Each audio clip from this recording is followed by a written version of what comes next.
হচ্ছে লালসাময় একটা জীবন, লোভ, মরিচিকা, মায়াজাল।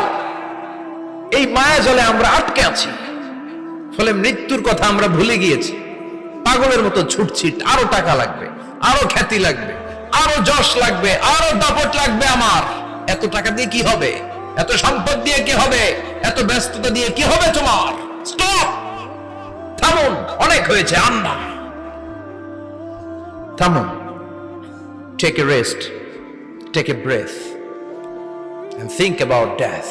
Think that you have to go back to your Lord. একটু বসেন না, একটু ভাবেন যে আমাকে চলে যেতে হবে, চলে যেতে হবে। এই কোলাহল, এই ব্যস্ততা, এগুলো থাকবে, থাকবো না আমি। সাইয়েদনা ওমর ফারুক বলেছেন, মুতু ক্বাবলা আন তামুতু, মরার আগে একবার মরো। হাসিবু ক্বাবলা আন তুহাসাবু আলাইকুম, তোমার হিসাব নেওয়ার আগে তুমি একবার নিজের হিসাবটা করো না। কাগজ বের করে একটু লিখো না কি কি ভালো কাজ করছিলা, যেগুলো দিয়ে নাজাতের ওসিলা হতে পারে। 1 2 3, আর কি কি আকাম কুকাম করছো দেখো না, লিখে দেখো তোমার অবস্থাটা কি। মরার আগে একবার মরো। মরার আগে খাটের মধ্যে শুয়ে শটান করে চোখ বন্ধ করে একবার মরার ভান করে দেখেন কেমন লাগে। চোখটা বন্ধ করেন আর ভাবেন আপনি নাই, কি কি হতে পারে ভাবেন। আপনার ছেলে মেয়েরা কান্না জুড়ে দিবে, আপনার প্রাণের স্ত্রী বিলাপ শুরু করে দিবে, বন্ধু বান্ধবের চিৎকার আর মাতম, স্থানীয় এলাকার মসজিদে ঘোষণা, অমুক এলাকার নিবাসী অমুক ভাই অমুকের ছেলে অমুক দুনিয়ায় নাই। সব আত্মীয়রা চলে আসবে, ফেসবুকে স্ট্যাটাস দেয়া হবে, সবাই সবাইকে জানাবে বিকাল 4টায় অমুক হাই স্কুল ময়দানে আপনার জানাজা। ছুটে আসবে, সবাই ছুটে আসবে আপনাকে শেষ বিদায় দিতে, গুড বাই জানানোর জন্য, আল ওয়াদা, বিদায় জানাতে আসবে সবাই। 4 তাকবীর দিয়ে আপনার জানাজা হবে, অশ্রুসিক্ত জানাজায় আপনার বিদায় হবে। কাঠের খাটিয়ার মধ্যে করে কাঁধে তুলে আপনার কবরে নেওয়া হবে। আগে থেকে খুঁড়ে রাখা কবরটার মধ্যে আপনারে বিছিয়ে দেয়া হবে। বাঁশের কচি দিয়ে তার উপরে মাটির চাপা দিয়ে সব চলে যাবে। ভাবেন না একবার চোখ বন্ধ করে, this is the circle of life, this is the nature of life. এটা সবার হবে, আমার হবে, আপনার হবে। এত মায়া, এত ভালোবাসা কই যাবে?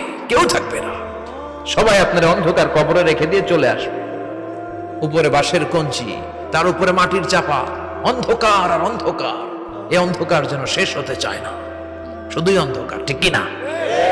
এজন্য আমাদের চলে যেতে হবে। দাদা গেল, চাচা গেল, মামা গেল, আমাদেরকেও যেতে হবে। জোরে কোন ঠিক কিনা? একদিন মাটির ভেতরে হবে ঘরে মন আমার, কেন বন্ধ দালান ঘর? প্রাণ পাখি উড়ে যাবে পিঞ্জর ছেড়ে,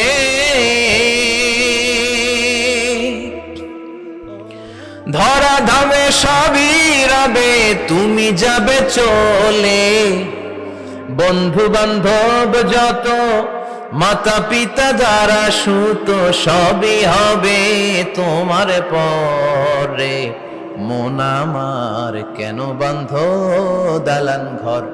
একদিন মাটির ভেতরে হবে ঘরে মন আমার, কেন বন্ধ দালান ঘর? ঠিক কিনা?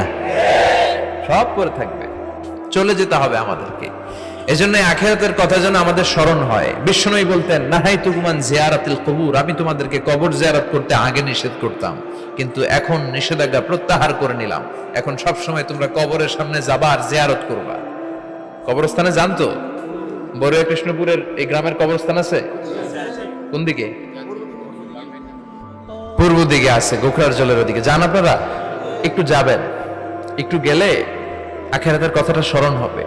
ওখানে ছোট শিশুরা শুয়ে আছে, কিশোর যুবকরা আছে, আপনার মতো তাগড়া যুবক মুরব্বীরা আছে। এরা এই এলাকায় থাকতো, এরা আকাশ থেকে নেমে আসে না, এই এলাকার সন্তান আজ নাই।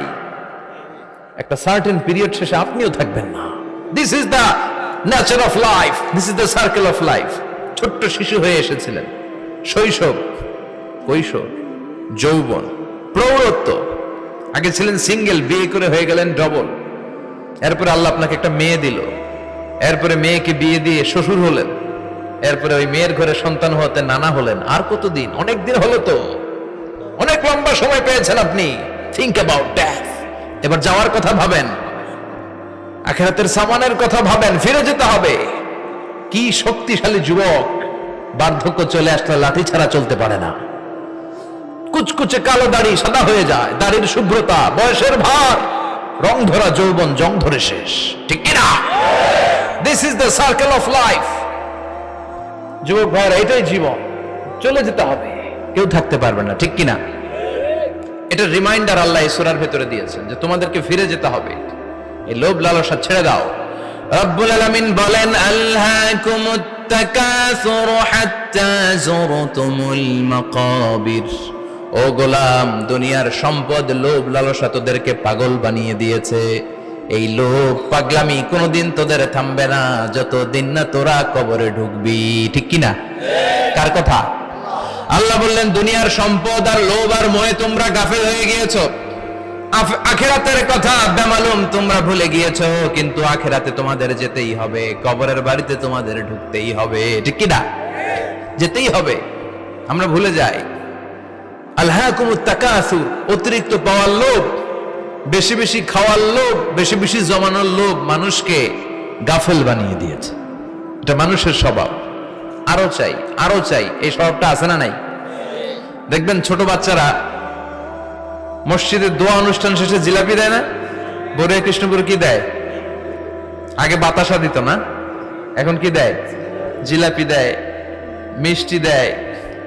তো মসজিদের 2-3 গেট থেকে যদি দেয়, ছোট বাচ্চারা দেখবেন এদিক দিয়ে কয়েকটা নিয়ে আবার ওই গেটে লাইন ধরে।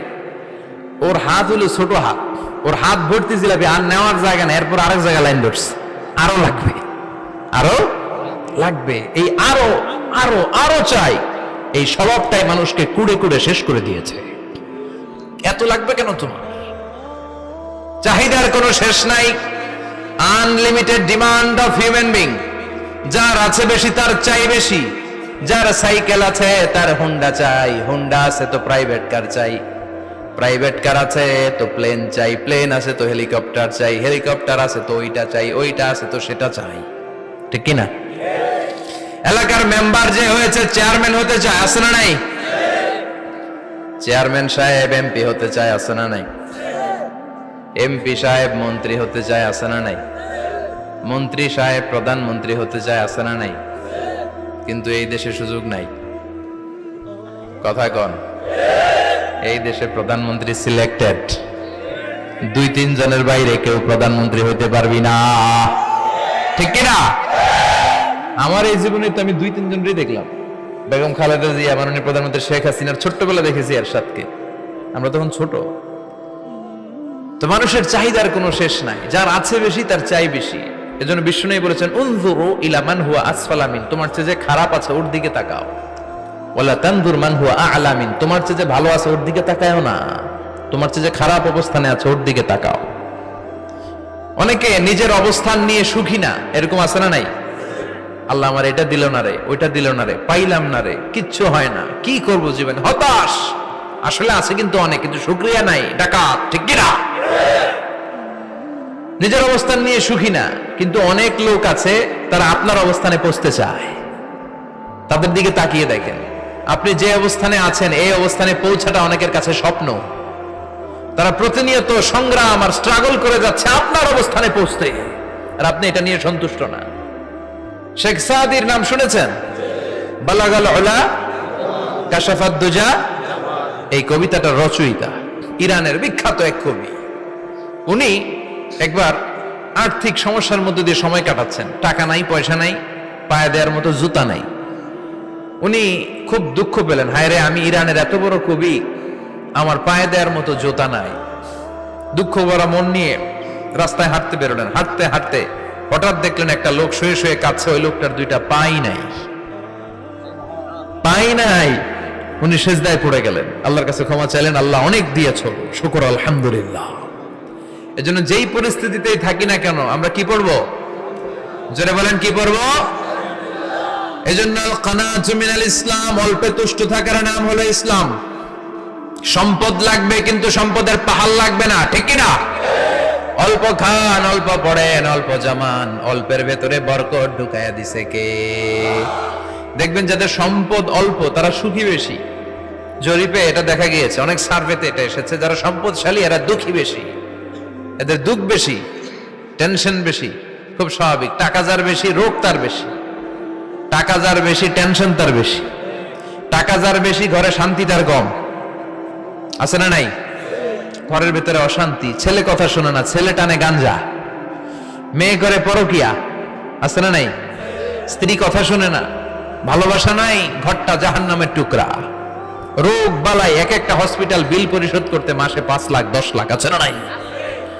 কিছু খেতে পারে না, ডাক্তার একেবারে ডায়েট মেনু বেঁধে দিয়েছে। Diet, very diet menu.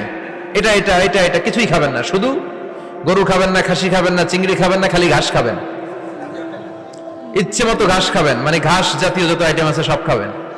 শাক খাবেন, সবজি খাবেন, সালাদ খাবেন। গরু, চিংড়ি, মুরগি, গোশত, ইলিশ কিছু খেতে পারে না। তাহলে রোগ বেশি, খাওয়ার মজা নাই, ঘরে সাংসারিক শান্তি নাই, খালি ব্যারাম আর ব্যারাম। ঠিক কিনা?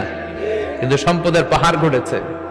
আর অল্প যারা খায়, অল্প পড়ে, রিক্সাওয়ালা, কুলিওয়ালা, অল্প বেতনের চাকরি, কিন্তু হক হালালি মেনে চলে, দেখবেন শান্তি আছে অনেক।